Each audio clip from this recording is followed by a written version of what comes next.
गुरु जी वालों बख्शी हुई फतेह प्रवान करो। वाहिगुरु जी का खालसा वाहिगुरु जी की फतेह। महाराज अज दी पावन कथा दे विच दूजी अष्टपदी दी जिहड़ी लास्ट पौड़ी है, अंतिम पौड़ी है, इहदे विच कहिंदे ने जिवें पहले समयां च एक ख्याल प्रचलित सी, एक पारजात नाम दा रुख हुंदा सी स्वर्ग दे विच, और ये मनौत सी जिहदे कोल पारजात दा रुख होए ओहदियां सारियां मनोकामनावां वो रुख पूरियां करदा है। पर महाराज जी ने दुनिया नूं एक नवीं दिशा ते सेध दिती और नवा फार्मूला भी दिता। महाराज जी कहिंदे ने किसी दरख्त तो मंगण दी लोड़ नहीं मनोकामनावां। आम करके साडे देश दे अंदर इस भारत देश रुखां दी पूजा, जल दी पूजा, वायु दी पूजा अड अड देवता समझ के मन्नी जाती है। महाराज जी ने पर गुरु घर दे अंदर गुरु साहब ने एक नवा ही तरीका दसिया। भगती लहर दे अधीन भगतां ने जिस तरीके की बार बार ताकीद की है वह है पार जात इहो हर को नाम।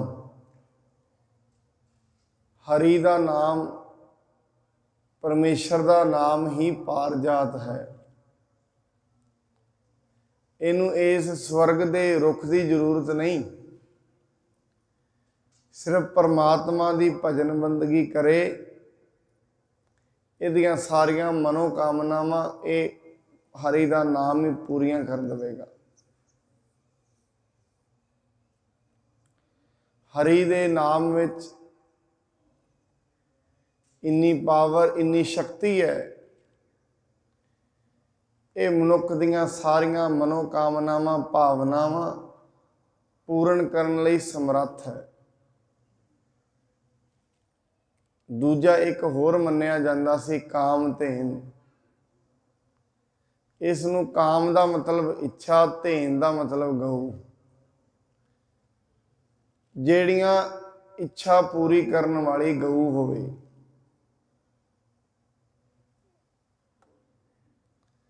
महाराज ने गुरबाणी विच कहा है, जिवें इत्थे कह रहे ने काम धेन हर हर गुण गाम।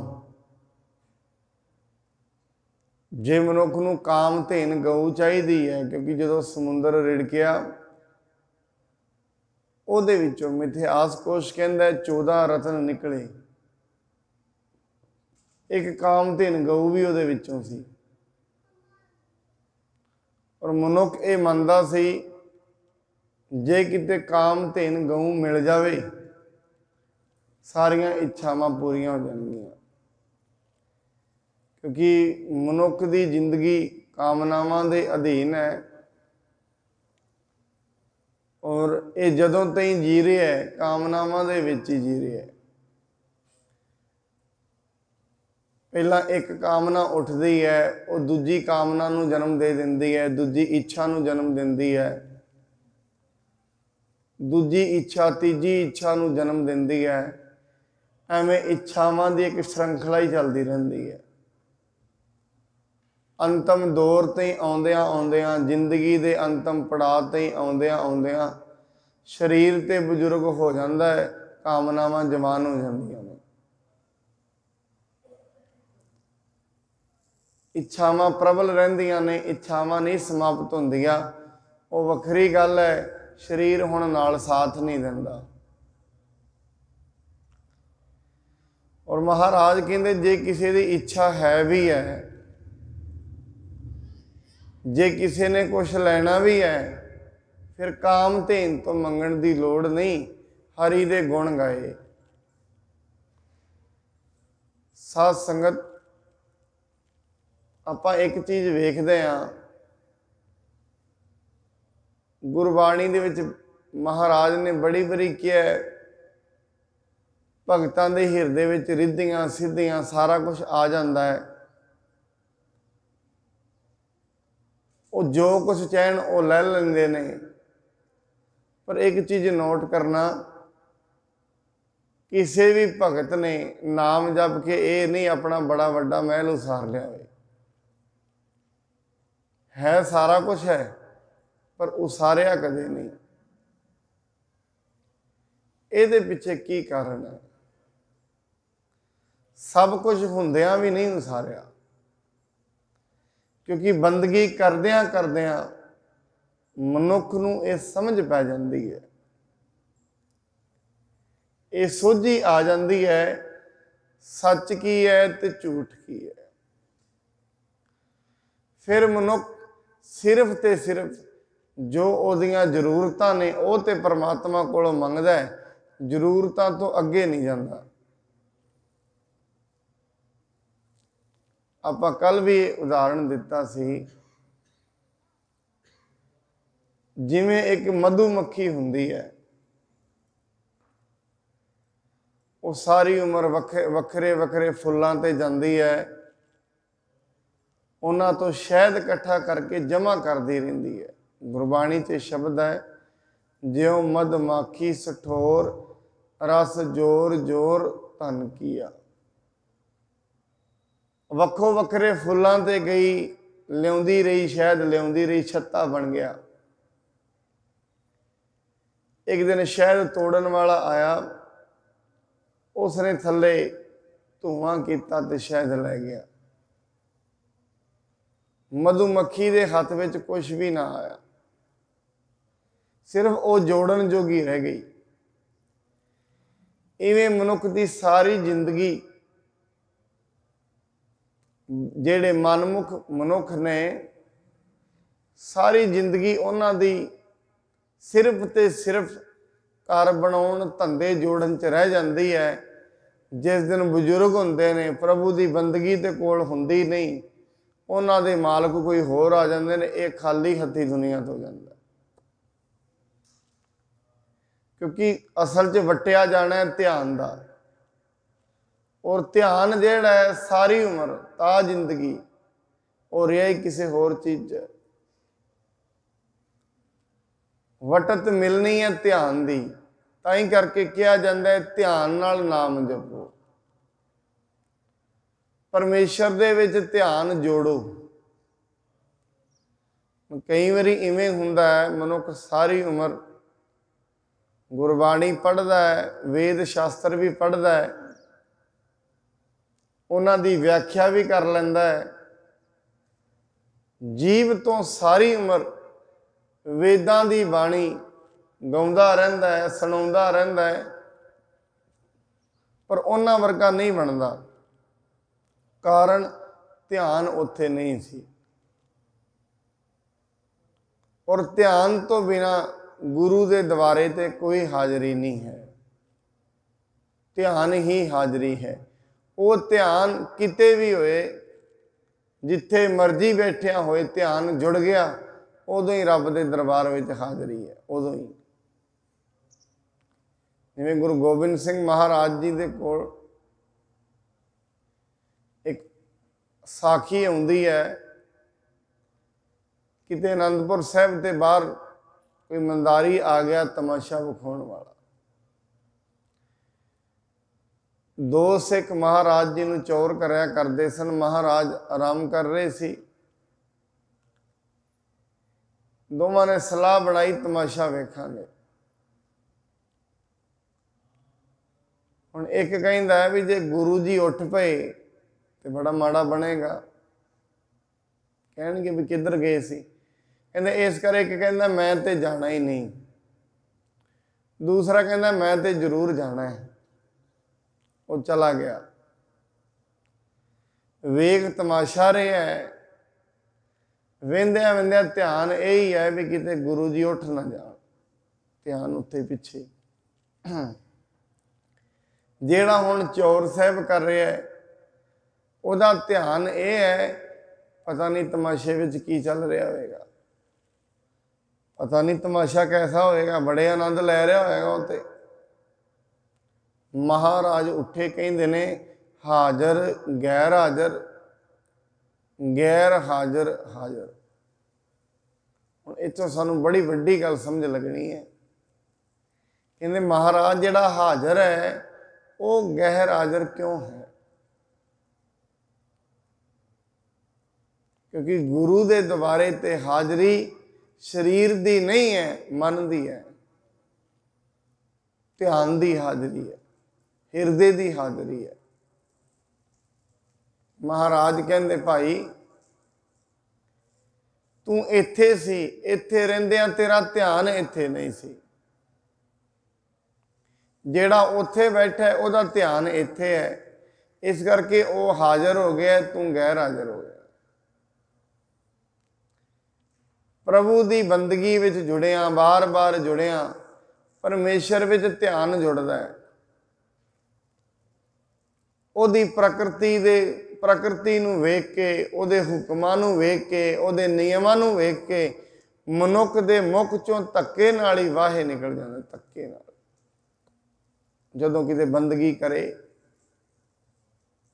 ਤੁਰਦਿਆਂ ਤੁਰਾਂ ਪ੍ਰਕਿਰਤੀ ਦੇ ਮਹਾਨ ਇਹ ਨਜ਼ਾਰੇ ਵੇਖ ਕੇ, ਕਿਵੇਂ ਇੱਕ ਸੂਰਜ ਹੈ, ਅੱਡ-ਅੱਡ ਥਾਵਾਂ ਤੇ ਇੱਕੋ ਟਾਈਮ ਦੇ ਵਿੱਚ ਇੱਕ ਸੂਰਜ ਹੈ, ਕਿਤੇ ਗਰਮੀ ਹੈ ਕਿਤੇ ਸਰਦੀ ਹੈ, ਸੂਰਜ ਤੇ ਇੱਕ ਹੀ ਹੈ। ਗੁਰਬਾਣੀ ਕਹਿੰਦੀ ਸੂਰਜ ਏਕੋ ਰੁੱਤ ਅਨੇਕ। ਸੂਰਜ ਇੱਕ ਹੈ, ਫਸਲਾਂ ਕਈ ਬਣਦੀਆਂ ਨੇ ਇੱਕੋ ਸੂਰਜ ਨਾਲ, ਇੱਕੋ ਸਮੇਂ ਬਣਦੀਆਂ ਨੇ। ਸੂਰਜ ਇੱਕ ਹੈ, ਇੱਕ ਦੇਸ਼ ਵਿੱਚ ਗਰਮੀ ਹੈ, ਇੱਕ ਵਿੱਚ ਠੰਡ ਹੈ, ਸੂਰਜ ਇੱਕੋ ਹੀ ਹੈ। ਕਿੱਡਾ ਮਹਾਨ ਨਜ਼ਾਰਾ ਹੈ, ਕਿਹੋ ਜਿਹੀ ਉਹਨੇ ਪ੍ਰਕਿਰਤੀ ਬਣਾਈ ਹੈ, ਕਿਤਨਾ ਵੱਡਾ ਕਲਾਕਾਰ ਪਰਮਾਤਮਾ ਹੈ। ਏਡੀ ਕਲਾਕਾਰੀ, ਦੋਵੇਂ ਚੀਜ਼ਾਂ ਇਕੱਠੀਆਂ ਰੱਖਣੀਆਂ। ਇੱਕ ਜੰਗਲ ਹੈ, ਸ਼ੇਰ ਇੱਕੋ ਥਾਂ ਹੈ, ਬੱਕਰੀ ਇੱਕੋ ਥਾਂ, ਇਕੱਠੇ ਇੱਕ ਦੂਜੇ ਦੇ ਵੈਰੀ ਨੇ, ਇੱਕੋ ਥਾਂ ਰੱਖੇ ਹੋਏ। ਸਾਡਾ ਸਰੀਰ ਹੈ, ਸਰੀਰ ਵਿੱਚ ਗਰਮੀ ਵੀ ਹੈ, ਪਾਣੀ ਵੀ ਹੈ, ਅੱਗ ਵੀ ਹੈ, ਅੰਦਰ ਹੀ ਇਕੱਠੇ ਰੱਖੇ ਹੋਏ ਨੇ ਸਰੀਰ ਅੰਦਰ। ਤਾਂ ਹੀ ਤੇ ਮਨੁੱਖ ਨੂੰ ਬੁਖਾਰ ਉਤਰਦਾ ਹੈ ਜਾਂ ਚੜ੍ਹਦਾ ਹੈ, ਜਾਂ ਘੱਟ ਹੋ ਜਾਂਦਾ ਹੈ, ਵੱਧ ਜਾਂਦਾ ਟੈਂਪਰੇਚਰ। ਜਦੋਂ ਕਿਤੇ ਪਾਣੀ ਹਾਵੀ ਹੋ ਜਾਂਦਾ ਹੈ ਉਦੋਂ ਟੈਂਪਰੇਚਰ ਘੱਟ ਜਾਂਦਾ ਹੈ। ਜਿਵੇਂ ਜਿਵੇਂ ਅਗਨੀ ਵੱਧਦੀ ਜਾਂਦੀ ਹੈ ਟੈਂਪਰੇਚਰ ਵੱਧ ਜਾਂਦਾ ਹੈ। ਔਰ ਇਹ ਕੋਈ ਲੰਮੀ ਚੌੜੀ ਤੇ ਗਾਥਾ ਸਰੀਰ ਦੀ ਹੈ ਨਹੀਂ। ਆਪਾਂ ਜਿਵੇਂ ਬਾਹਰ ਵੇਖਦੇ ਹਾਂ, ਗਰਮੀ ਵੱਧ ਜਾਏ ਸਰਦੀ ਘਟ ਜਾਂਦੀ ਹੈ, ਸਰਦੀ ਵੱਧ ਜਾਏ ਗਰਮੀ ਘਟ ਜਾਂਦੀ, ਐਵੇਂ ਸਰੀਰ ਹੈ। ਇਹ ਜਿਹੜੀ ਦੁਨੀਆ ਇਹ ਵੀ ਰੱਬ ਦਾ ਸਰੀਰ ਹੈ। ਹੁਣ ਇਵੇਂ ਸਮਝੋ ਇੱਕ ਪਰਮਾਤਮਾ ਹੈ, ਉਹਦੇ ਆਕਾਰ ਦੇ ਅੰਦਰ ਉਹਨੇ ਕਿੱਡੀਆਂ ਸੋਹਣੀਆਂ ਵਸਤੂਆਂ ਬਣਾਈਆਂ ਨੇ। ਜਦੋਂ ਕਿਤੇ ਮਨੁੱਖ ਬੰਦਗੀ ਕਰਦਾ ਉਹਦਾ ਮਨ ਜਾਗ ਪੈਂਦਾ ਹੈ, ਉਹਦਾ ਧਿਆਨ ਪਰਮੇਸ਼ਰ ਵੱਲ ਜੁੜਦਾ ਹੈ। ਇਹਨਾਂ ਨਜ਼ਾਰਿਆਂ ਨੂੰ ਉਹ ਮਹਿਸੂਸ ਕਰਦਾ ਹੈ, ਕੁਦਰਤ ਦੇ ਇਹਨਾਂ ਚੋਜਾਂ ਨੂੰ, ਕੁਦਰਤ ਦੀਆਂ ਇਹਨਾਂ ਖੇਡਾਂ ਨੂੰ ਉਹ ਮਹਿਸੂਸ ਕਰਦਾ ਹੈ। ਜਿਸ ਨੇ ਕੁਦਰਤ ਦੇ ਇਸ ਖੇਡਾਂ ਨੂੰ ਮਹਿਸੂਸ ਕਰ ਲਿਆ, ਉਹ ਹੌਲੀ ਹੌਲੀ ਫਿਰ ਕੁਦਰਤ ਵਰਗਾ, ਪਰਮੇਸ਼ਰ ਵਰਗਾ ਹੋਣਾ ਸ਼ੁਰੂ ਹੋ ਜਾਂਦਾ ਹੈ, ਹੌਲੀ ਹੌਲੀ। ਔਰ ਇਹ ਜਿਹੜਾ ਮਨ ਹੈ ਸੁੱਤਾ ਹੋਇਆ ਹੈ ਮਾਇਆ ਦੇ ਮੋਹ ਦੇ ਵਿੱਚ, ਇੱਕਦਮ ਨਹੀਂ ਜਾਗਦਾ, ਰੋਜ਼ ਰੋਜ਼ ਇਹ ਜਾਗਦਾ ਹੈ। ਸਤ ਸੰਗਤ ਵਿੱਚ ਰੋਜ਼ ਰੋਜ਼ ਆਇਆ, ਇਹ ਜਾਗਦਾ ਹੈ। ਰੋਜ਼ ਰੋਜ਼ ਪਰਮੇਸ਼ਰ ਦੀ ਬੰਦਗੀ ਕੀਤਿਆਂ ਇਹ ਜਾਗਦਾ ਹੈ। ਔਰ ਇਹ ਸੁੱਤਾ ਹੋਇਆ ਹੈ, ਅੱਜ ਦਾ ਨਹੀਂ ਸੁੱਤਾ, ਬੜੇ ਸਮੇਂ ਤੋਂ ਸੁੱਤਾ ਹੈ। ਮੈਂ ਕਈ ਵਾਰੀ ਇੱਕ ਟਰਮ ਯੂਜ਼ ਕਰਦਾ ਹੁੰਦਾ, ਸ਼ਾਇਦ ਆਪਾਂ ਇਹ ਕਹਿੰਦੇ ਹਾਂ ਫਲਾਣਾ ਮਨੁੱਖ ਮਰ ਗਿਆ ਹੈ।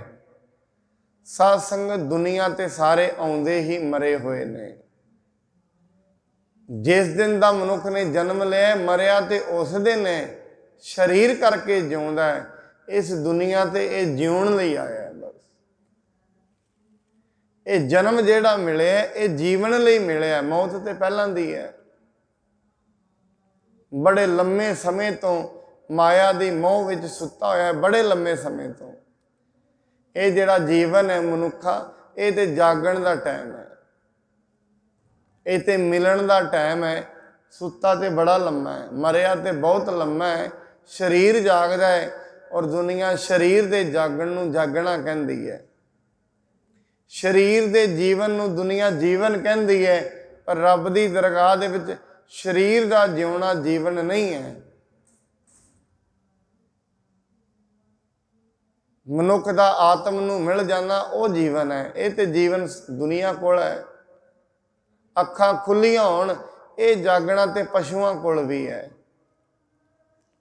ये जागना ते पंछियां कोल भी है कि पंछियां दी अखां खुलियां ने, अखां खुलण दे नाल उन्हां नूं ज्ञान प्राप्त होया नहीं। और सारी उम्र एक पंछी है जिहड़ा वो अपना सुभाव नहीं बदल पाएगा।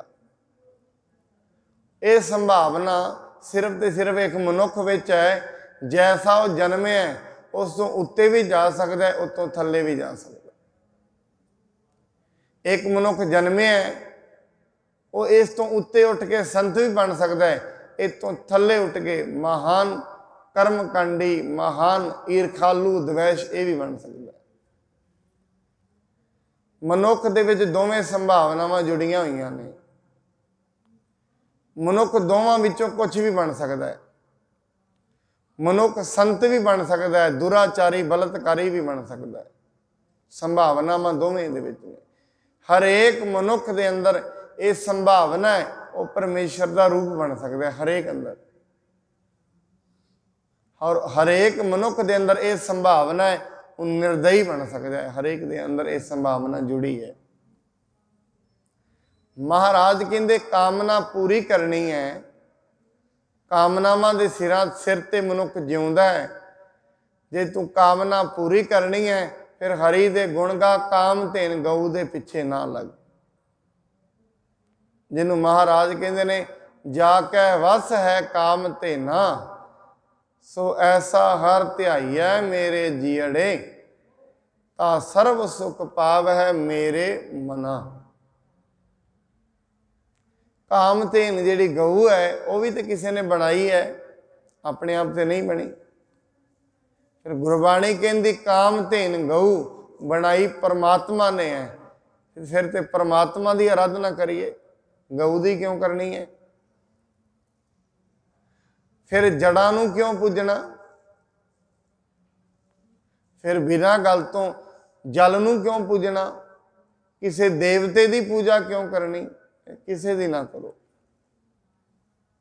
जिन्हां ने देवतियां नूं बनाया, महाराज ने तो यह भी कहा गुरबाणी में बड़ी बारी, ये नहीं कहा नानक की पूजा करो, ये नहीं कहा। गुरु गोबिंद सिंह ने तो इत्थों तक कहता जो मेरी पूजा करता है वो नरकां में जाएगा, जो मैनू परमेश्वर कहता है वो नरकां में जाएगा। जो हमको परमेश्वर उचरे ते सर्व नरक कुंड में परे, मोको दास तवन का जानो, मैं ते दास हाँ परमेश्वर का। गुरु नानक साहब जी ने भगतां की बड़ी वडियाई की है। जिस दिन अपनी वारी आई उस दिन क्या नानक नीच है विचार, वारिया ना जावा एक बार, जो तुद भावै है वाहिगुरु परमात्मा, जो तेनू चंगा लगता है वो वधिया कार है। जो तिसनू भारिया है तू वड्डा है। ये अरदास भी आई, तू ठाकुर तुम पह अरदास। एक गुरु भी अरदास करता है कि अगे परमेश्वर अगे। इस करके महाराज कहते ने किसी विचले विचोले नूं पूजन की लोड़ नहीं है, परमेश्वर नूं पूजो। काम तेन हर हर गुणगाम। जे कोई इच्छा है, जे कोई अरदास है, जे कोई मुराद है, फिर रब का नाम लिया जाए वो पूरी कर देगा। अगे महाराज कहते ने सब ते उत्तम हर की कथा। सब तो उत्तम जे कोई चीज़ है दुनिया ते, जिसनूं वख्यान करिए, जिहदे बारे गल्लां करिए, ਆਪਾਂ ਇਵੇਂ ਵੀ ਕਹਿ ਸਕਦੇ ਹਾਂ, ਦੁਨੀਆ ਦੇ ਉੱਤੇ ਜੇ ਕੋਈ ਐਸੀ ਸ਼ਖਸੀਅਤ ਹੈ ਜਿਸ ਦੇ ਬਾਰੇ ਗੱਲਾਂ ਕਰਨ ਨਾਲ ਵੀ ਕੁਝ ਪ੍ਰਾਪਤ ਹੁੰਦਾ ਹੈ, ਉਹ ਪਰਮਾਤਮਾ ਹੈ।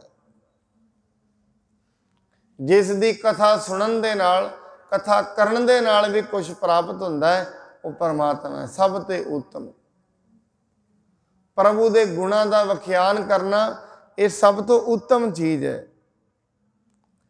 ਪਰਮਾਤਮਾ ਦੀਆਂ, ਪ੍ਰਭੂ ਦੀਆਂ ਸਿਫਤ ਸਲਾਹ ਦੀਆਂ ਗੱਲਾਂ ਕਰਨੀਆਂ, ਇਹ ਸਭ ਤੋਂ ਉੱਤਮ ਚੀਜ਼ ਹੈ। ਸਭ ਤੇ ਉੱਤਮ ਹਰ ਕੀ ਕਥਾ, ਹਰੀ ਦੀ ਗੱਲ ਕਰਨੀ। ਆਪਾਂ ਕਈ ਵਾਰੀ ਇਹ ਕਿਹਾ ਸਾਧ ਸੰਗਤ, ਇੱਕ ਸ਼ਖਸੀਅਤ ਐਸੀ ਵੀ ਹੈ ਜਿਹਦੀ ਯਾਦ ਦੇ ਵਿੱਚ ਹੀ ਆਨੰਦ ਹੈ। ਇੱਕ ਸ਼ਖਸੀਅਤ ਐਸੀ ਵੀ ਹੈ ਜਿਹਦੇ ਸਿਮਰਨ ਦੇ ਵਿੱਚ ਵੀ 18 ਸਿੱਧੀਆਂ ਨੇ, 9 ਨਿਧੀਆਂ ਨੇ। ਜਿਹਦੀ ਸਿਮਰਨ ਦਾ ਮਤਲਬ ਯਾਦ, ਜਿਸ ਨੂੰ ਚੇਤੇ ਕਰਨ ਦੇ ਨਾਲ ਵੀ ਰਿੱਧੀਆਂ ਮਿਲ ਜਾਂਦੀਆਂ ਨੇ, ਸਿੱਧੀਆਂ ਮਿਲ ਜਾਂਦੀਆਂ, ਖਜ਼ਾਨੇ ਮਿਲ ਜਾਂਦੇ ਨੇ। ਸਾਰੀ ਉਮਰ ਮਨੁੱਖ ਬੜੀਆਂ ਚੀਜ਼ਾਂ ਯਾਦ ਕਰਦਾ ਹੈ ਔਰ ਯਾਦ ਰੱਖਣ ਦੀ ਕੋਸ਼ਿਸ਼ ਵੀ ਕਰਦਾ ਹੈ, ਪਰ ਉਸ ਦੀ ਯਾਦ ਦੇ ਅੰਦਰ ਇਹਨੂੰ ਬਹੁਤ ਕੁਝ ਪ੍ਰਾਪਤ ਨਹੀਂ ਹੁੰਦਾ। ਬਾਣੀ ਤਾਂ ਹੀ ਕਹਿੰਦੀ ਹੈ, ਤੂੰ ਸਿਰਫ ਉਹਨੂੰ ਯਾਦ ਰੱਖ, ਸਿਰਫ ਉਸ ਨੂੰ ਯਾਦ ਕਰੋ, ਹੋਰ ਕੁਝ ਨਹੀਂ ਕਰਨਾ। ਉਹਦੀ ਯਾਦ ਹੀ ਆਨੰਦ ਬਣਾ ਦੇਗੀ, ਉਸ ਦੀ ਯਾਦ ਈਰਖਾ ਕੱਟ ਦੇਗੀ, ਦਵੈਸ਼ ਕੱਟ ਦੇਗੀ, ਔਗੁਣਾਂ ਦਾ ਨਾਸ਼ ਕਰ ਦੇਗੀ, ਅੰਦਰ ਸਹਿਜ ਦਾ ਪ੍ਰਕਾਸ਼ ਕਰੇਗੀ, ਅੰਦਰ ਸ਼ਾਂਤੀ ਲੈ ਕੇ ਆਏਗੀ, ਇੱਕ ਪਰਮੇਸ਼ਰ ਦੀ ਯਾਦ। ਇਸ ਕਰਕੇ ਉਸ ਦੀਆਂ ਗੱਲਾਂ ਕਰਨੀਆਂ, ਉਸ ਦੀ ਸਿਫਤ ਕਰਨੀ, ਇਹ ਬੜੀ ਵੱਡੀ ਚੀਜ਼ ਹੈ। ਸਭ ਤੋਂ ਉੱਤਮ ਹੈ, ਸਭ ਤੇ ਉੱਤਮ। ਇਸ ਕਰਕੇ ਜ਼ਿੰਦਗੀ ਵਿੱਚ ਮਨੁੱਖ ਜੇ ਕਰਨੀ ਹੈ, ਗੱਲ ਕਰਨੀ ਹੈ, ਤੇ ਫਿਰ ਪਰਮੇਸ਼ਰ ਦੀ ਕਰੇ। ਬੜੀ ਵਾਰੀ ਆਪ ਜੀ ਵੇਖੋਗੇ ਮਨੁੱਖ ਸਿਫਤ ਸਲਾਹ ਕਰਦਾ ਹੈ ਪਦਾਰਥਾਂ ਦੀ। ਕਿਸੇ ਦੇ ਕੋਲ ਕੋਈ ਮਕਾਨ ਹੈ, ਮੈਂ ਹੋਰ ਥੱਲੇ ਆ ਕੇ ਇਹਨੂੰ ਖੋਲ੍ਹਣ ਦਾ ਯਤਨ ਕਰਾਂ। ਮਨੁੱਖ ਕਈ ਵਾਰੀ ਕਿਸੇ ਦੀ ਗੱਡੀ ਵੇਖਦਾ ਹੈ, ਉਹਦੀਆਂ ਹੀ ਸਿਫਤਾਂ ਕਰੀ ਜਾਂਦਾ। 5-5 4-4 ਦਿਨ ਉਹਦੇ ਵਿੱਚ ਹੀ ਦਿਮਾਗ ਬਿਜੀ ਰੱਖਦਾ, ਉਹਦੇ ਕੋਲ ਇਹੋ ਜਿਹੀ, ਉਹਦੇ ਵਿੱਚ ਇਹ ਚੀਜ਼ਾਂ ਨੇ। ਮਨੁੱਖ ਸਿਫਤ ਸਲਾਹ ਕਰਦਾ ਹੈ, ਕਿਸੇ ਥਾਂ ਤੇ ਗਿਆ, ਅੱਜ ਅਮਰੀਕਾ ਸਾਡੇ ਦੇਸ਼ ਨਾਲੋਂ ਥੋੜ੍ਹਾ ਉਹਨਾਂ ਦਾ ਰਹਿਣਾ ਸਹਿਣਾ ਠੀਕ ਹੈ, ਲੋਕ ਉੱਥੋਂ ਦੀਆਂ ਸਿਫਤਾਂ ਕਰੀ ਜਾਂਦੇ ਨੇ। ਇੱਥੇ ਬੈਠੇ ਵੀ ਖਾਣਾ ਪੀਣਾ ਇੱਥੋਂ ਦੇ ਹੈ, ਸਿਫਤ ਉੱਥੋਂ ਦੀ ਹੈ। ਰਹਿਣਾ ਸਹਿਣਾ ਇੱਥੋਂ ਦਾ ਹੈ, ਸਿਫਤ ਉੱਥੋਂ ਦੀ ਹੈ। ਮਹਾਰਾਜ ਕਹਿੰਦੇ ਸਿਫਤ ਸਲਾਹ ਕਰਨੀ ਹੈ, ਫਿਰ ਕਿਸੇ ਮਨੁੱਖ ਦੀ ਨਾ ਕਰ। ਮਨੁੱਖ ਦੀ ਸਿਫਤ ਸਲਾਹ ਦੇ ਵਿੱਚੋਂ ਕੁਝ ਮਿਲੇਗਾ ਨਹੀਂ। ਪਰਮਾਤਮਾ ਦੀ ਸਿਫਤ ਸਲਾਹ ਕੁਝ ਦੇ ਜਾਏਗੀ। ਉਹਦੀ ਸਿਫਤ ਸਲਾਹ ਸੁਣਿਆ ਕੁਝ ਘਟੇਗਾ ਨਹੀਂ, ਵਧੇਗਾ। ਕਿਸੇ ਮਨੁੱਖ ਦੀ ਅੱਜ ਸਿਫਤ ਕਰਾਂਗੇ, ਕਿ ਪਤਾ ਕੱਲ ਨੂੰ ਔਗੁਣਿਆਰਾ ਬਣ ਜਾਏ, ਕੱਲ ਨੂੰ ਉਹਦੀ ਬੇਇੱਜ਼ਤੀ ਵੀ ਕਰਾਂਗੇ। ਕਰਦਾ ਹੈ ਮਨੁੱਖ, ਜਿਹਦੀਆਂ ਸਿਫਤਾਂ ਕਰਦਾ ਹੈ ਉਹਦੀ ਫਿਰ ਦੁਬਾਰਾ ਉਹਦੀ ਨਿੰਦਿਆ ਵੀ ਕਰਦਾ ਹੈ। ਮਨੁੱਖੀ ਸੁਭਾਅ ਹੈ, ਇਹ ਨਹੀਂ ਹੈ ਇਹ ਸਾਰੀ ਉਮਰ ਕਿਸੇ ਦੇ ਸੋਹਲੇ ਗਾਉਂਦਾ ਰਿਹਾ, ਐਸਾ ਨਹੀਂ ਹੈ। ਜਿਨ੍ਹਾਂ ਦੀ ਇਹ ਸਿਫਤ ਦੇ ਸੋਹਲੇ ਗਾਉਂਦਾ ਹੈ, ਉਹਨਾਂ ਦੀ ਫਿਰ ਨਿੰਦਿਆ ਦੇ ਵੀ ਗਾਉਂਦਾ ਹੈ। ਜਿਨ੍ਹਾਂ ਦੀ ਅੱਜ ਇੱਜ਼ਤ ਕਰਦਾ ਹੈ, ਕੱਲ ਉਹਨਾਂ ਦੀ ਬੇਇੱਜ਼ਤੀ ਵੀ ਕਰਦਾ ਹੈ। ਮਨੁੱਖੀ ਸੁਭਾਅ ਹੈ ਔਰ ਇਹਨੂੰ ਬਦਲਣਾ ਵੀ ਪੈਂਦਾ ਹੈ, ਕਿਉਂਕਿ ਮਨੁੱਖਾਂ ਦਾ ਸੁਭਾਅ ਸਾਰੀ ਉਮਰ ਨਹੀਂ ਠੀਕ ਰਹਿੰਦਾ। ਜਿਸ ਕਿਸੇ ਨੇ ਅੱਜ ਚੰਗਾ ਕੀਤਾ ਹੈ, ਕੱਲ ਉਹ ਕੀ ਪਤਾ ਉਹ ਤੋਂ ਮਾੜਾ ਹੋ ਜਾਏ, ਹੋ ਵੀ ਸਕਦਾ ਹੈ। ਪਰ ਪਰਮੇਸ਼ਰ ਐਸਾ ਹੈ ਜਿਹਦੀ ਬਾਰ-ਬਾਰ ਗੁਣ ਗਾਇਆ, ਇੰਨਾ ਹੀ ਕਿਹਾ ਤੂੰ ਵੱਡਾ ਹੈ, ਤੂੰ ਵੱਡਾ ਹੈ ਪਰਮਾਤਮਾ, ਇੰਨਾ ਹੀ ਕਿਹਾ ਕੁਛ ਮਿਲੇਗਾ, ਅੰਦਰ ਸ਼ਾਂਤੀ ਮਿਲੇਗੀ, ਕੋਈ ਕਰਮ ਵਧਣਗੇ, ਗੁਣ ਵਧਣਗੇ। ਇਸ ਕਰਕੇ ਮਹਾਰਾਜ ਕਹਿੰਦੇ ਸਭ ਤੋਂ ਉੱਤਮ ਜੇ ਗੱਲ ਜ਼ਿੰਦਗੀ ਵਿੱਚ ਹੈ, ਇਹ ਪਰਮੇਸ਼ਰ ਦੀ ਕਥਾ ਹੈ। ਸਭ ਤੇ ਉੱਤਮ ਹਰ ਕੀ ਕਥਾ, ਨਾਮ ਸੁਨਤ ਦਰਦ ਦੁੱਖ ਲੱਥਾ। ਸਿਰਫ ਸੁਣਦਿਆਂ ਹੀ ਮਹਾਰਾਜ ਕਹਿੰਦੇ ਨਾਮ ਸੁਣਤ, ਪ੍ਰਭੂ ਦਾ ਨਾਮ ਸੁਣਿਆ ਹੀ ਸਾਰੇ ਦੁੱਖ ਲੈ ਜਾਂਦੇ ਨੇ। ਸਿਰਫ ਹੁਣ ਆਪਾਂ ਕਹਾਂਗੇ ਆਪਾਂ ਬੜੀ ਵਾਰੀ ਸੁਣਿਆ, ਮਨੁੱਖ ਕਹੇਗਾ, ਉਹਦਾ ਸਵਾਲ ਹੋ ਸਕਦਾ ਮੇਰਾ ਸੁਣਨਾ ਤੇ ਬੜੀ ਵਾਰੀ ਹੋਇਆ, ਜਿਸ ਨੇ ਸੁਣਨਾ ਹੈ ਉਹਨੇ ਹਜੇ ਤਾਈਂ ਨਹੀਂ ਸੁਣਿਆ। हजे कन सुनते ने, मन हजे नहीं सुनता। मनुख दे कन सुनी जाते ने, कन्ना दी सुनी हुई गल, क्योंकि कन्ना नाल सुनना एक कर्म है, मन सुन ले ये एक साधन है। कन्ना नाल सुन लैंदा है, दुनिया सुनती है, स्पीकर वड्डे वड्डे ने, हर थां ते कोई सुनी जाता है। किते जो सुने ये मन तक पहुँच जाए, जो कुछ सुनिया जा रहा है, जो कुछ पढ़िया जा रहा है, किते मन तक ये पहुँच जाए, आनंद बनेगा, उस तो पहला नहीं। और मन तक ये चीज़ उदों तक नहीं जाती जदों तक मन निर्मल नहीं हुंदा। उदों तक आप जी हज़ारां साल गुरबाणी पढ़ी जाओ, पढ़ी जाएगी, जीभ कह देगी, कन नहीं सुननगे। जिसनों महाराज कहते ने अपना कीता होया आप नहीं कमाना। जो कुछ पढ़िया, जिमें जपजी साहिब की बाणी रोज़ रोज़ पढ़ी जा रही है। मैं कल भी ये बेनती की साध संगत, गुरु ने सब तो पहला जो सिख की रहत मर्यादा बनाई, गुरु रामदास जी महाराज ने, उन्होंने कहा सब तो पहला सिख का काम है जिहड़ा गुरु नूं मनदा है, गुरु के दसे मार्ग ते तुरना चाहुंदा है, पहला काम की है, सवेरे उठ के गुर सतगुर का जो सिख आखाए, सो भल के उठ हर नाम ध्यावा। नाम दो ध्याए, उठ के वाहिगुरु वाहिगुरु राम राम वाहिगुरु वाहिगुरु करे। अगर ये वाहिगुरु वाहिगुरु करदा है, परमेश्वर का नाम लैंदा है, फिर इस दे अंदर इहदा हिरदा निर्मल होना शुरू हो जाता है, नाम तो बिना नहीं हुंदा। इस करके महाराज ने कहा गुरबाणी अंदर जाएगी उदों, क्योंकि जेड़े गहरे तल तो गुरबाणी रची गई है, जदों तक उन्ना गहरा तल नहीं होएगा उदों तक बाणी अंदर जाएगी नहीं। मैथ दे सवाल बच्चे करते हैं, साइंस बच्चे पढ़ते हैं, जेड़े बच्चे का ध्यान मुकम्मल नहीं है अजे तई, वो पूरी गल मास्टर दी नहीं समझ पाएगा।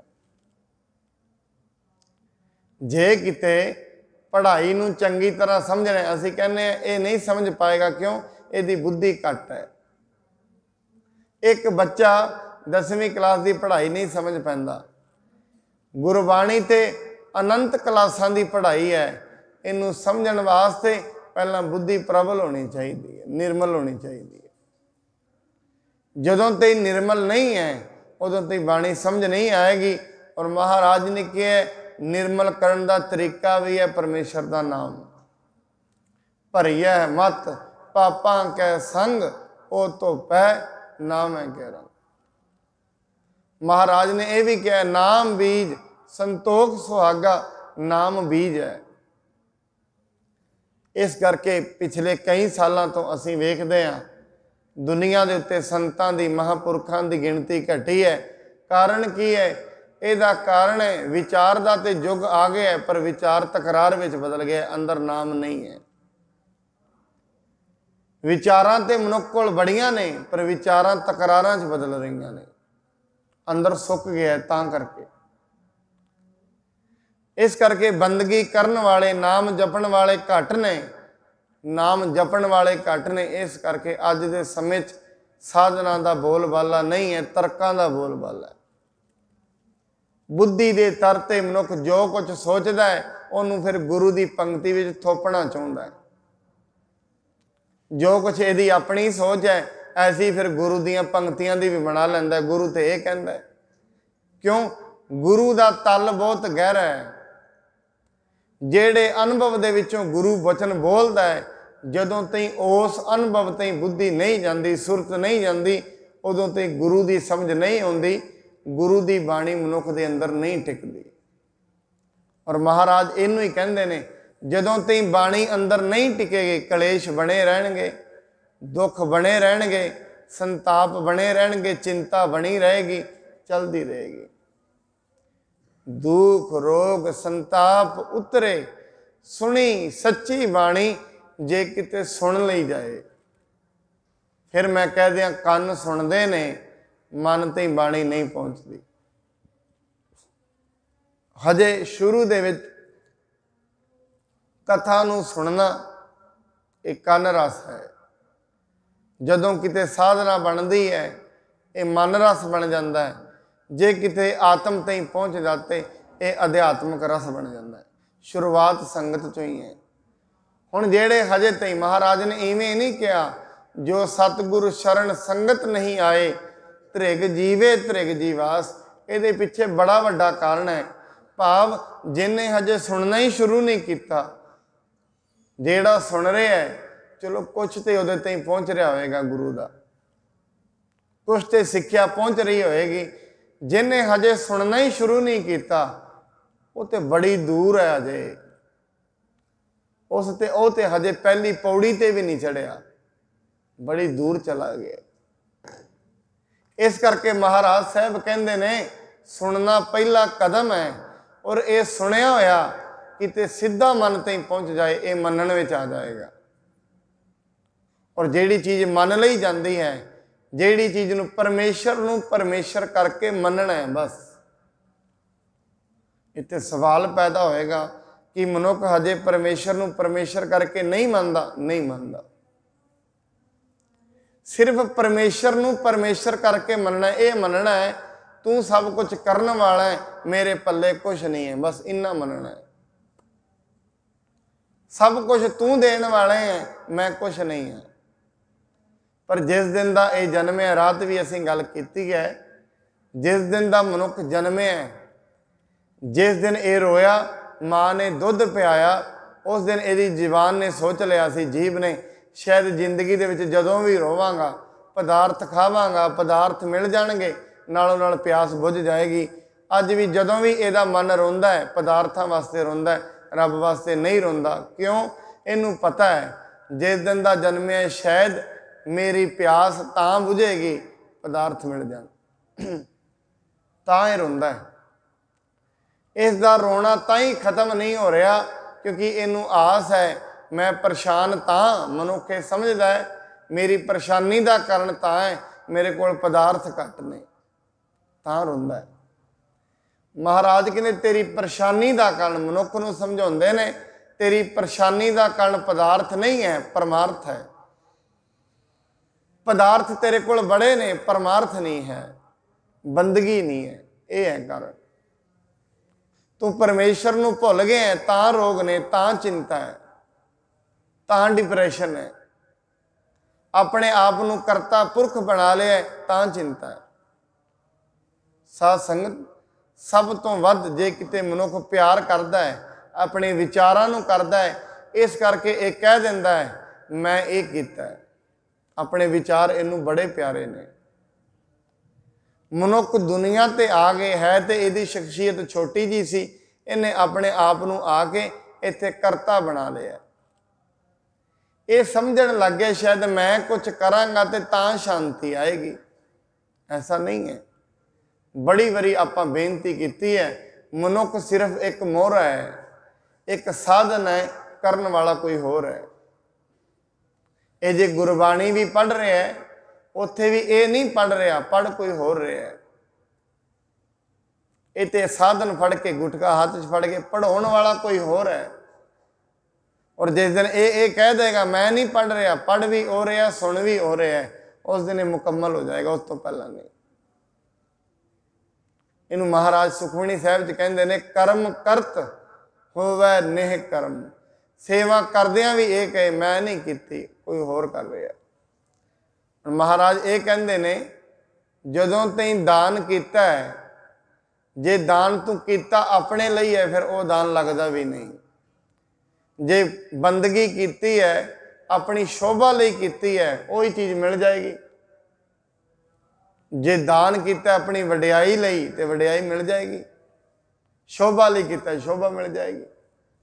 ਹੁਣ ਮਹਾਰਾਜ ਸਾਹਿਬ ਜੀ ਦਾ ਇਹ ਫਰਮਾਨ ਹੈ ਨਾਮ ਸੁਨਤ ਦਰਦ ਦੁੱਖ ਲੱਥਾ। ਸੁਣਦਿਆਂ ਹੀ, ਪਰ ਸ਼ਰਤ ਇਹ ਹੈ ਸੁਣ ਮੰਨ ਲਏ। ਤਾਂ ਕਰਕੇ ਮਹਾਰਾਜ ਨੇ ਤੇ ਇਵੇਂ ਵੀ ਕਿਹਾ ਸੁਣਿਆ ਸਿੱਧ ਪੀਰ ਸੁਰਨਾਥ, ਸੁਣਿਆ ਧਰਤ ਧਵਲ ਆਕਾਸ਼, ਸੁਣਿਆ ਦੀਪ ਲੋਕ ਪਾਤਾਲ, ਸੁਣਿਆ ਕੋਹੇ ਨਾ ਸਕੈ ਕਾਲ, ਨਾਨਕ ਭਗਤਾਂ ਸਦਾ ਵਿਗਾਸ। सुनिया दुख पाप का।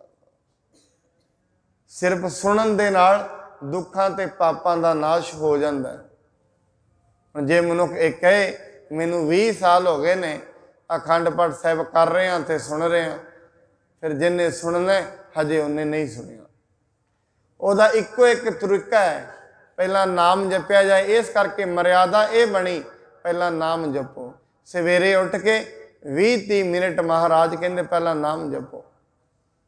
गुरबाणी कदों पढ़नी है?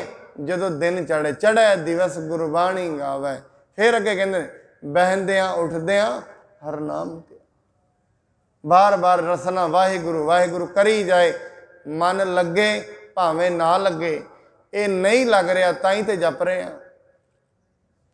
जेड़ा वाहिगुरु वाहिगुरु जपना है अपने मन नूं संगली ते पाउणा है। वाहिगुरु इवें समझ लो एक जंजीर है, ये मन के औगणा नूं पैंदी है।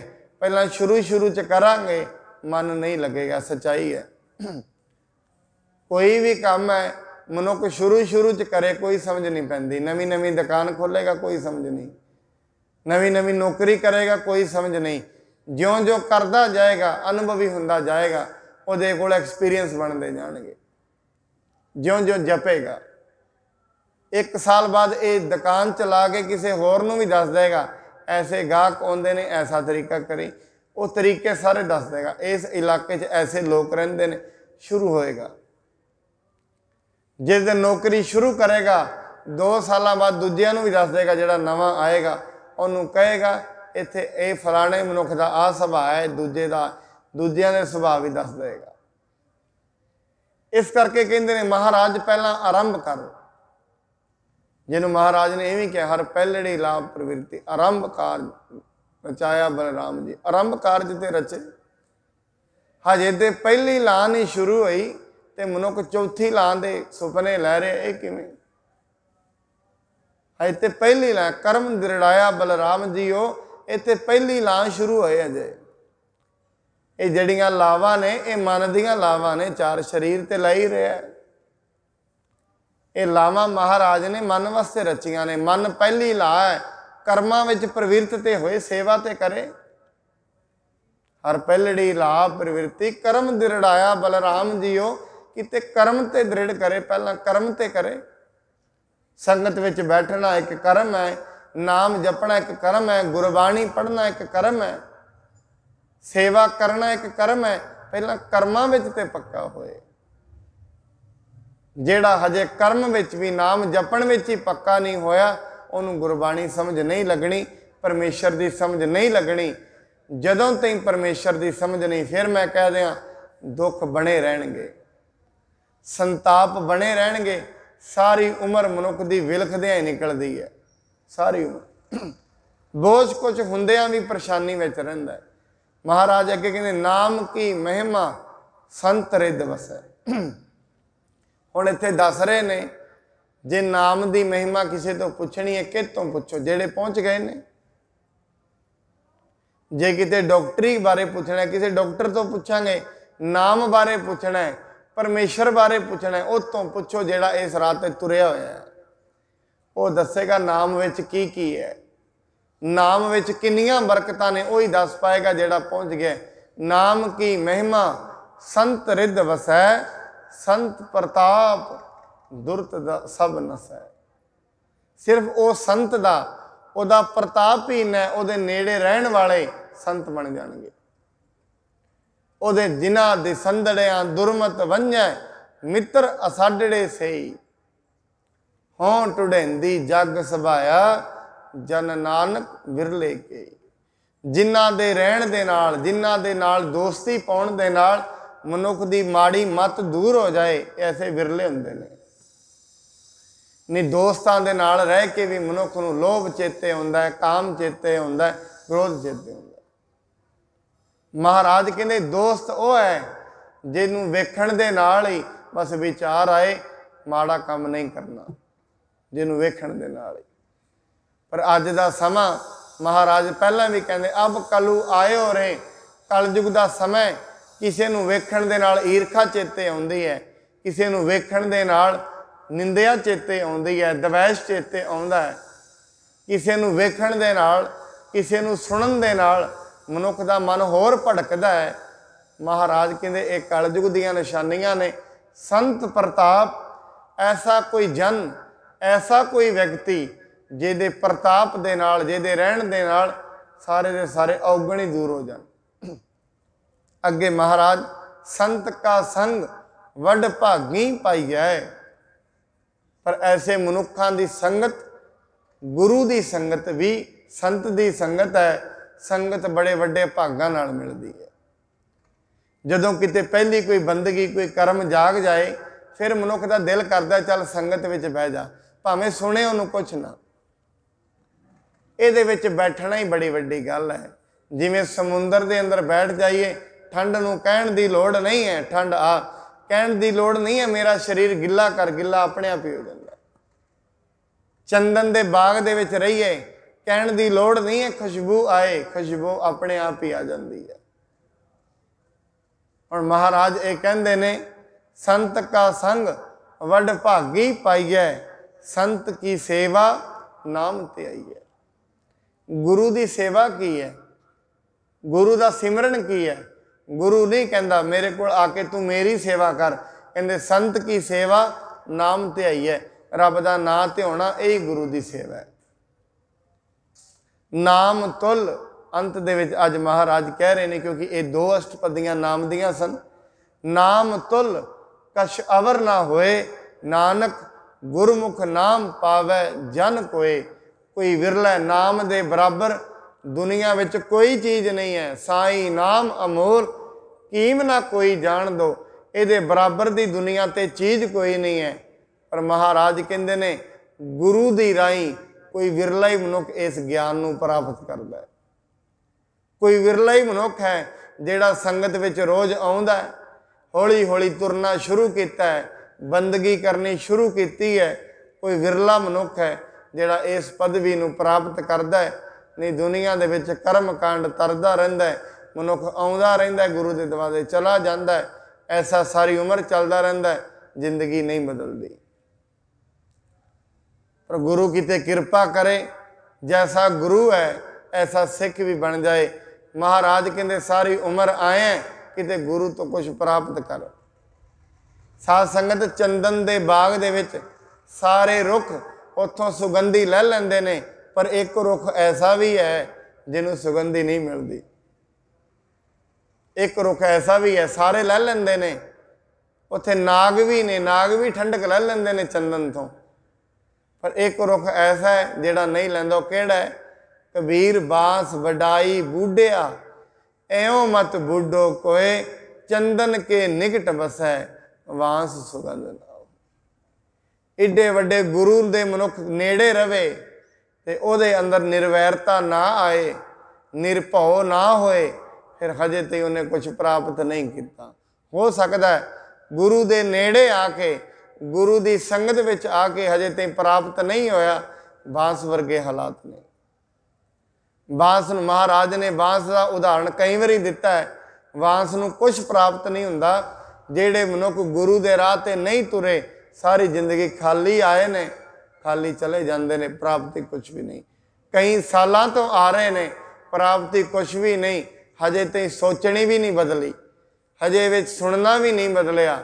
ਭਾਵ ਗੁਰੂ ਦੇ ਦੁਆਰੇ ਵੀ ਆ ਜਾਂਦਾ ਹੈ, ਥੀਏਟਰਾਂ ਵਿੱਚ ਵੀ ਚਲਾ ਜਾਂਦਾ, ਉਹ ਵੀ ਚੱਲ ਰਿਹਾ, ਇਹ ਵੀ ਚੱਲ ਰਿਹਾ, ਦੋਵੇਂ ਚੱਲ ਰਹੀਆਂ ਨੇ। ਗੁਰੂ ਦੀ ਗੁਰਬਾਣੀ ਵੀ ਸੁਣ ਲੈਂਦਾ ਹੈ, ਲੱਚਰ ਗੀਤ ਵੀ ਸੁਣ ਲੈਂਦਾ, ਉਹ ਵੀ ਸੁਣ ਲੈਂਦਾ, ਉਹ ਵੀ ਗੁਰੂ ਨੂੰ ਵੀ ਵੇਖ ਲੈਂਦਾ ਹੈ, ਮਾੜਾ ਰੂਪ ਵੀ ਵੇਖ ਲੈਂਦਾ ਹੈ। ਦੋਵੇਂ ਚੀਜ਼ਾਂ ਹੀ ਚੱਲ ਰਹੀਆਂ ਨੇ। ਕਿਉਂ? ਅਜੇ ਤਾਈਂ ਗੁਰੂ ਦਾ ਦਿੱਤੀ ਹੋਈ ਸਿੱਖਿਆ ਅੰਦਰ ਨਹੀਂ ਗਈ, ਸੁਣੀ ਨਹੀਂ ਗਈ। ਗੁਰੂ ਜੀ ਕਿਤੇ ਕਿਰਪਾ ਕਰਨ। ਇਹ ਅਰਦਾਸ ਅਸੀਂ ਕਰੀਏ, ਪਰਮਾਤਮਾ ਜੇ ਕੁਛ ਦੇਣਾ ਹੈ, ਆਪਣੀ ਬੰਦਗੀ ਦੇ, ਆਪਣੀ ਯਾਦ ਦੇ, ਆਪਣਾ ਸਿਮਰਨ ਦੇ, ਤਾਂ ਜੋ ਤੇਰੇ ਸਿਮਰਨ ਨੂੰ ਪ੍ਰਾਪਤ ਕਰਕੇ ਇਹ ਮਹਾਨ ਜਿਹੜਾ ਇਹ ਕਲਯੁਗ ਏਡਾ ਵੱਡਾ ਚੱਲ ਰਿਹਾ, ਇਹਦੇ ਵਿੱਚ ਸ਼ਾਂਤੀ ਪ੍ਰਾਪਤ ਹੋ ਸਕੇ। ਮਹਾਰਾਜ ਕਹਿੰਦੇ ਨਾਨਕ ਗੁਰਮੁਖ ਨਾਮ ਪਾਵੈ ਜਨ ਕੋਏ। ਗੁਰੂ ਦੇ ਰਾਹੀਂ, ਗੁਰੂ ਦੇ ਮਾਰਗ ਤੇ ਤੁਰਿਆ ਕੋਈ ਵਿਰਲਾ ਮਨੁੱਖ ਹੁੰਦਾ ਹੈ ਜਿਹੜਾ ਨਾਮ ਨੂੰ ਪ੍ਰਾਪਤ ਕਰਦਾ ਹੈ। ਕਿਉਂਕਿ ਸਾਧ ਸੰਗਤ ਜਦੋਂ ਤਾਈਂ ਕਿਸੇ ਚੀਜ਼ ਦੀ ਵੈਲਿਊ ਨਹੀਂ ਪਤਾ, उदों ते मनुख नूं प्राप्त नहीं करेगा। आम करके लोकां वल्लों हीरिਆਂ नूं पत्थर समझ के सुट दिता जाता है, पत्थरां नूं हीरे समझ के इकट्ठा कर लिया जाता। दुनिया में चलता क्यों? हजे तई उन्होंने समझ नहीं है। एक जोहरी नूं समझ हुंदी है परख हीरे दी। इस करके लोग मैं बड़ी वारी वेख्या गुरबाणी दीयां पोथियां गुरुद्वारे धर जाते हैं और बहुत कुछ अपने घर रोज़ इकट्ठा कर रहे हैं। जिस दिन कोई बुजुर्ग चढ़ाई करता है, हीरे वर्गी गुरबाणी है, गुरुद्वारे दे जाते हैं, साढ़े घर हुण कोई पढ़न वाला नहीं रहा। भाव इन्हें डिसाइड ही कर लिया मेरे घर पढ़न वाला होना भी नहीं। ऐसा क्यों करदा है सिक्खा? एडे वड्डे गुरु की बाणी है, वो तो तेरे घर में रही रहे, वही बड़ी वड्डी गल है। वो तेरे घर में होए एडी वड्डी गल है। एक गुरु की बाणी नहीं है, गुरु नानक है। जपजी साहब का मतलब गुरु नानक तेरे घर में बैठा है। पर मनुख कहते मेरे घर कोई पढ़न वाला नहीं रहा। गुरु तो यह मंगीदा है मेरे घर पढ़न वाला आए, महाराज तेरियां पोथियां